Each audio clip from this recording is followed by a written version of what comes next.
I've always wanted a 66 or 67 Nova two-door sedan. So when I came across this one on Marketplace, I called up Jimmy Dale and asked him if he would go down and take a look at it, since it's in Fort Worth, Texas.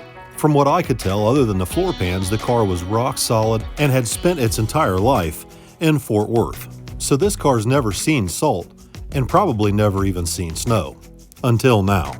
But unfortunately, it seems that I'm the only one enthusiastic around here about that Nova. So when I came across one of my other bucket list cars I've always wanted, I decided to put the Nova up for sale on my Facebook page, and it sold within hours. And I agreed to deliver the car to northeastern Ohio near Cleveland. The little Chevy 2's been sitting outside for the last 2 weeks in the snow in temperatures that have dipped down into the teens and even single digits over the last 2 weeks. But that didn't stop the little Nova from firing right up and pulling itself into the shop for me so I can get it and the trailer completely melted off so that I can safely load the car tomorrow morning to deliver it to its new owner. Now, the car that I'm looking to go purchase, I have not seen in person yet, and it's located just south of Columbus, about 45 minutes away. All right, guys, so here's the deal, right? I wouldn't typically sell a 67 Nova to buy a G-body, but this G-body in particular is pretty special. So I've always liked the early Monte Carlo G-bodies, the 78 and 79 single headlight cars. I've always liked them. The training day car, you know, from the movie Training Day, which that's not really my style of car as far as the way the car was built. But that body style in black is just, it's gangster. It's just gangster. Everything about it is just gangster. I've always wanted one, and I found one. Only this one is pretty special. This one is extremely rare. So 1978 was the very first year of the G-body Monte Carlo. GM had begun to downsize all their full-size vehicles starting in 1977 with the Caprice. But by 1978, even the Monte Carlo and the Malibu were much smaller, lighter, and more economical. Sales of all the G-body platform cars soared. The Monte Carlo was marketed as an upscale personal luxury car. The vast majority of these cars were equipped with automatic transmissions, air conditioning, and all the creature comforts that you would come to expect from a car marketed as such. The popular Monte Carlo SS wouldn't be available for another 5 years. However, none of the SS models were ever offered with a 4-speed manual transmission. Only 1,719 of these cars were made in 1978, and not all of them came with a factory tack dash, making this 1978 Monte Carlo a pretty rare find in any condition. This one is mostly original with only 84,000 miles and still retains its original shifter, transmission, clutch, and factory reverse light wiring on the 4-speed. Although this car was never marketed or intended for high-performance use, it certainly has all the right equipment, and drivetrain swaps and suspension parts are readily available. And with this car being in the condition it's in, I struck a deal with the owner and made arrangements to come back and get the car as soon as I delivered the Nova. Well, it's Monday. It's your typical Monday here, and everything that could go wrong has gone wrong. Obviously, we just got the truck all detailed. It's cleaned up to go to Florida. But unfortunately, I'm going to have to use it today because that thing, for whatever reason, decided today was the day it's not going to start. Vicky drove it home last night, parked it right where it sits, and then today it cranks, won't start. But that thing, the carbureted 67 Chevy 2 that sat outside for like 2 weeks in the snow and sub-zero freezing weather, fired right up. So it's time to get this show on the road. I had planned on leaving earlier this morning, but after helping the kids load the Camaro up so they could take it to 10 Soldiers, I'm running late. And unfortunately, the only thing I've got to tow with today is Bob's GMC, which at the time was spotless clean after Jack's Wax and Tidy Rides detailed it for me last week. Thankfully, at least the roads were dry, and the little Chevy 2 wasn't being drugged through salt brine all the way to Cleveland. The same goes for the truck and trailer, at least as long as I can make it back home before it snows again. So, on my way up towards Cleveland to take this 67 Chevy 2 to its new owner. And it just so happens that its new owner is none other than Mr. Chuck Church of Church Boys Racing.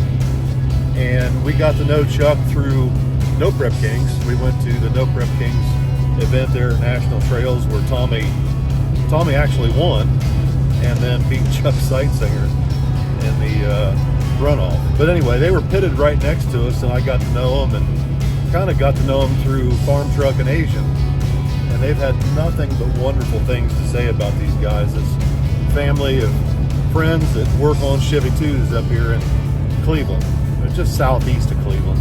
So if you're familiar with No Prep Kings or the Street Outlaws television series, you're probably familiar with this Chevy 2, which typically hangs out in an old firehouse in Oklahoma City. But it's not the only 405 car hanging out in the showroom at Church Boys. After all, these are the guys that helped rebuild Asian's Nova. The little red crew cab Chevy 2 was Asian's very first car. And when Farm Truck reached out to the Church Boys for a little help with Asian's Chevy 2, they went above and beyond.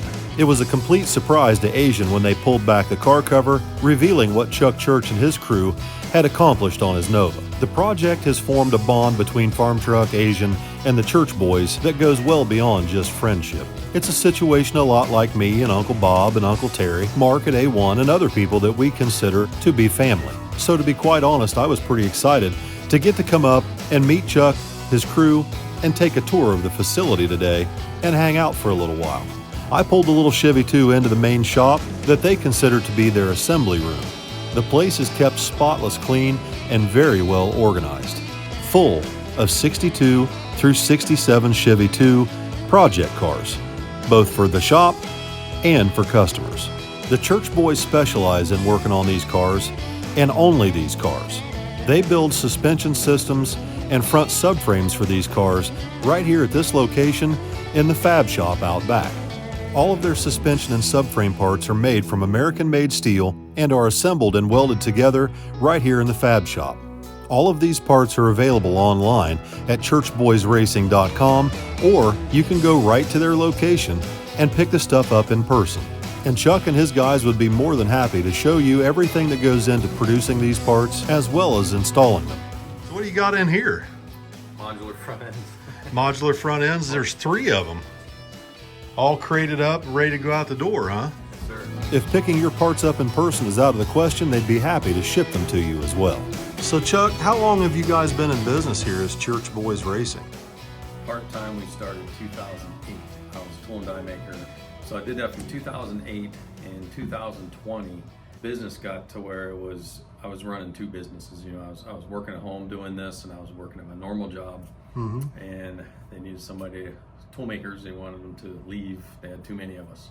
I raised my hand, I said, I'll go. So March 6th, 2020 was my last day I clocked in for Rio at my other job. Yeah. And then March 9th, which is a Monday, I started this job full time. That's awesome.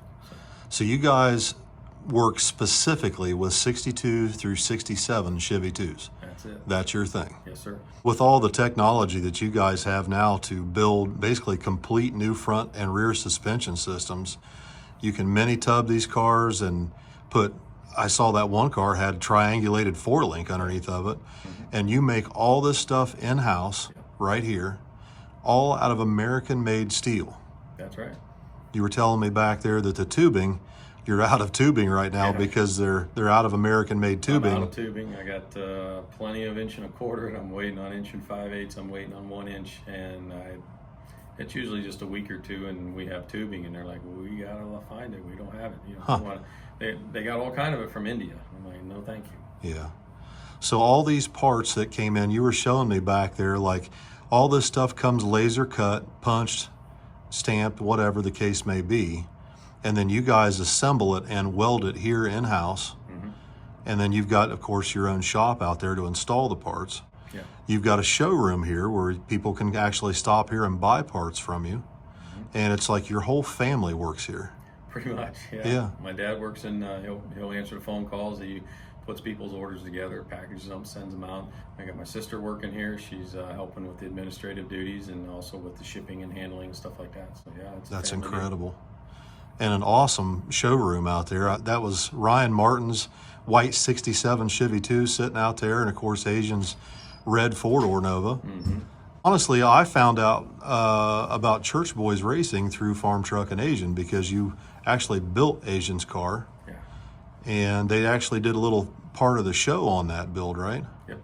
Yeah, they Came to our place. It was a surprise to Asian. He didn't know that he knew we were doing a little bit of work to the car. He needed a 4-link and he needed a roll cage. And then he come to pick the car up, and we redid the whole car with the help of Farm Truck. Farm Truck had something to do with it. So, Right. yeah, so we had a big surprise for him. Well, I really appreciate you guys showing interest in this car. I saw you at PRI, and you mentioned to me, hey, if you ever decide to let go of that car, let me know. So Here we are. you were the first person I called. And so I'm glad the car's going to a good home. It's going to somebody that can take care of it, do something with it. I know that you guys will do something good with it. Whatever the case may be, something good will come of this car coming to Church Boys. I know that. That's for sure.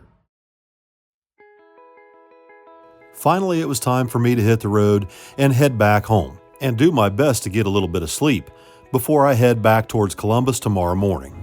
What we doing? So right now we're headed to Jegs, and I need to go pick up some lug nuts and some odds and ends to get everybody ready to go for Sig Week. Then we're going to go pick up my new G-Body. G-Body? Yeah. You haven't seen it yet, have you? I have not. You're about to. It's a G-Body. black 78 Monte Carlo. I know what you're thinking. Lowrider. No. It's a factory 4-speed car. I didn't know they made those. I don't think many people do. They didn't make very many of them. Where'd you find this thing? It belongs to a friend of ours that Billy and I have known for a long time, named Sean Young. He used to be a pretty prominent street racer in Columbus. I think one of the very first street racing channel videos that Billy ever put on his channel had Sean Young and his green Nova on there they called Proxy. I've known a Sean Young for over 10 years, from racing down at the local tracks and occasionally racing on the streets on the west side of Columbus. If you know anything about street racing around here in Central Ohio for the last 20 years, you've undoubtedly heard the name Sean Young. Sean has owned or helped build some of the most incredible street race cars from Central Ohio for the last 20 years. And if you happen to be a regular customer at the Jegs 11th Avenue store, you're as likely to run into Sean Young there as you are me and Billy. And hopefully within the next few months, you may run into us in Sean's 78 4-speed Monte Carlo. With the snow melting and the ground thawing out, we elected to just load the car out on the road in front of Sean's house rather than trying to take the truck and trailer and turn it around in his yard. Sean drove the Monte up into the trailer for us, and Tanner helped me get it all tied down. Sean also had some spare parts for the car, which he brought out. We took care of business, and then it was finally time to head home. So we just picked up the car.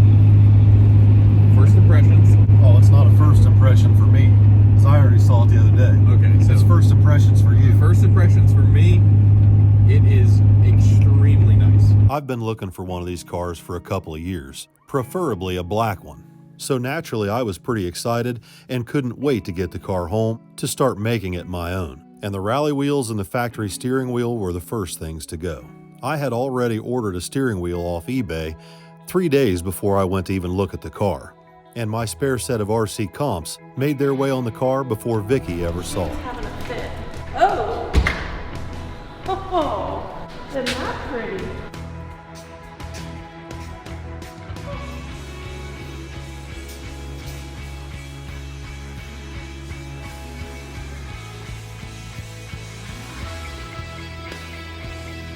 Is that better than the white car? Very much better. Vicky had never been too enthused about that 67 two-door sedan Nova, but this Monte Carlo is a whole nother story. And I do know how to drive a stick shift. I've already been in contact with Hanlon Motorsports in Pennsylvania to order in a TKX 5-speed for the car, and the shifter will come right up through the factory shifter hole in the floor. Of course, it'll end up with a small block Chevy, but instead of going nitrous like my Malibu, I think I'm going to put a Pro Charger on it with an ATM blow-through carburetor. And as far as the name for the car, I think I've settled on the Godfather. I'm impressed. Way better than the white car.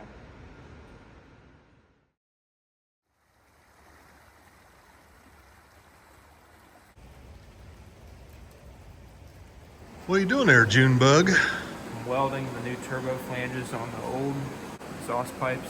Oh, okay. So I was able to pretty much just stack them on top of the old flanges and re-weld. And we still have enough room where we can make it work. Cool. While Billy continues to work on getting the Falcon put back together, Tanner was busy putting new front brakes on Bob's dually. Oh God, no, not again. He assured me that he put the right brake fluid in it. I think we've all learned a valuable lesson about that.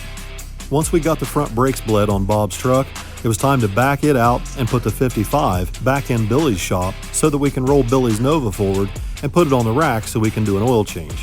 While Steve's up there working on that, I wiped the 55 down with some detail spray and started going through all the other cars to make sure everything else was ready to go. Billy plans on taking his Nova down to Florida to test it, since the Falcon isn't back together yet. Tommy and Allison have entered the El Camino, and they plan on using it to drive from track to track to film all the action. I made sure the air conditioning worked and that they have some way to charge their phone and batteries from the dash of the car. Last but not least, I fired up the Malibu and backed it out to wipe it off and make sure it's ready to go as well. All right, everybody, it is now Thursday, and we are leaving hopefully this evening for Sick Week. We're headed to Florida. Yesterday, I had a guy come down, the same guy that tinted the windows in my Malibu, K&P window tinting. He came down and tinted the front windows in Bob's GMC, and he's back today. He's going to tint the windows in the El Camino for me. He's actually back here at the shop working on that as we speak. I just went and got my ears lowered. I got my face shaved this morning. My wife's happy, and I'm going to go pick up some eyeglasses down at Walmart because evidently the kids were right. I can't see a damn thing. Well, I don't know how I feel about them, but I can definitely see better. Anyway, now I'm headed to Jegs because I ordered in a whole bunch of octane booster for Billy's 55, and it's in there, and I need to go pick that up before we leave. From my past experiences with pump gas and high compression engines, I can tell Billy's 55 is definitely not happy on 93. So what do you got for me today, Uncle Terry? I got Go Juice for your trip to Sick Week. I've got a parachute that you can stop once you get going. Well, that's just in case Steve's brake job doesn't hold up too well. Yeah, well, it's always a good idea to have. Always a good idea. Well, he just put brakes on the front of my dually suit too, so Yeah. So you're taking the new to you dually? Yeah, I think we're going to go ahead and buy it because Vicky wants it. I love the truck, and it's a beautiful truck. It is a beautiful truck. Since you went across the street over there. Yeah, it's a beautiful truck. Yeah, the guys at Jack's Wax did a fantastic job and tidy rise. It's beautiful. Gorgeous. It's like a brand new truck. Yeah, it looks like a brand new truck. It drives like a brand new truck. It runs like a brand new truck. Fishbowl deleted it yesterday, and fishbowl deleted in El Camino today. Yeah, they're doing that right now as we speak. Excellent. Fishbowl delete kits are just flowing through my shop. Yeah, that's cool. That's cool. That makes all the difference in the world. It made all the difference in the world in that truck. Mm-hmm. I mean, with that nice and shiny maroon paint job on it now, and the tinted windows, it looks good. Wait till you see this Monte Carlo I got. Oh, I can't wait to see the Monte Carlo. You getting the fishbowl delete on that? Oh, it's already got fishbowl delete. Excellent. Yeah, fishbowl's already been deleted on that one. Sean took care of that. That's good. That's good. I bought that car off Sean Young. You know Sean. Oh yeah, I know Sean. Yeah. Long-time customer here at Jegs. Yes, super good nice customer. guy. Yeah. Super nice guy. Yeah. Yeah, he got that car, I guess, about a year and a half ago. Right. Took it all apart, painted it. Was talking about putting an LS motor in it, talking about putting all kinds of other stuff in it, and decided it was too nice a car to do anything to, so he left. So it's good for you. Yeah, but here's the story. Like, this is crazy. Mm-hmm. Okay. So he buys this car. It was originally silver. Mm-hmm. Okay. It was a one-owner car. I believe it was sold new at Bob McDormand's here in Columbus. That's what he said. Okay. It went to Virginia for a while. The guy moved to Virginia, and he passed away. His kids inherited the car. Okay. They brought the car back to Central Ohio, All right. and they sold it to Sean. Sean brings it home, and he's already ordered the silver paint. He's putting it back exactly the way it comes. And this guy, a friend of his, stopped by and is like, man, I got to have this car. Yeah. And Sean said, well, I'm getting ready to paint it. And he says, paint it black. If you're going to paint it black, and I'll buy it. Yeah. Sean's like, I already ordered the silver paint, man. I don't want to do all that. And he's like, no, listen. He said, if you put a set of Dayton wire wheels on this thing and paint it black like a training day car, I'll give you $20,000 for this thing. Holy cow. So Sean takes his car completely apart, paints it, does all the body work. It's beautiful, buys the Daytons, the white walls. It's done, right? Sean calls the guy to come out to take a look at it. He sits down in the car and goes to turn the key, and the key won't turn in the column. Oh my God. He's like, Sean, this car won't start. And Sean's like, no, bub, I just had it running. He's like, no, you don't understand. The key won't turn in the column. So Sean tried. He couldn't get the key to turn. So the guy leaves, and he's like, just call me when you got the car fixed, and I'll come back. So Sean goes to put a new key lock in the steering column, and it turns immediately. Fires right up. He's like, oh, I don't care. I'm putting a new one in it. So he puts a new lock in the column, calls his buddy back up. His buddy passed away from a heart attack. Oh, no. So the car has been there ever since. He had all that time and money and, building it the way this guy wanted the car. And the guy died of a heart attack unexpectedly. Man. How sad is Crazy. that? Crazy. Man, well, I'm glad you got it. It went to a good home. Oh, I can't wait. Oh, it's going to be nice. It's going to be a gorgeous car. Yeah, Picture my Malibu with a Pro Charger and a stick. I know that's bad. That's badass. That is so cool. That's so cool. Yeah, we're going to have a good time. Oh, that's cool. It'd be nice. It'd be All nice. right. Too bad it's not ready now. It'll be ready for Sick Week next year. Yeah, next year. Yeah. It'll be cool. That'll be cool. All right, guys, so we're getting a parachute put on the 55 just in case Steve-O's brake job doesn't work out too well. He's in there. So we're getting ready to load up. I'm going to go ahead and get this video uploaded.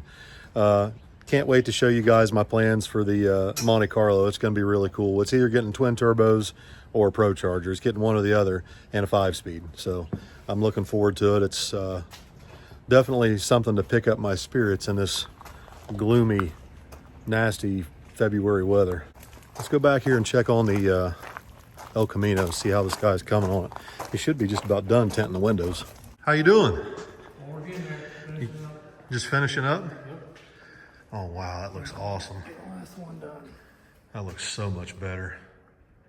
Makes a world of a difference. And that's, what do you call that, ceramic? Ceramic, 35% ceramic. So that'll help. Carbon film, but it's carbon ceramic. Oh, I got you. So that'll help take some of the heat out of it. Absolutely, yeah. Especially being single cab with all that sun on your back of your head. It's got air conditioning, but that'll definitely help. Oh yeah, for sure. Wow, that looks really good. Yeah, that looks really, really good. Well, guys, that's going to about do it for this video. I need to get this video up before we leave tonight, which means I need to go in and finish editing and get this uploaded. So we'll see y'all in Florida. If you're going to be down there for Sick Week, that's where we're headed. We should be there, I don't know, probably tomorrow night at some time. Who knows? Depends on if we have any issues. We always have issues.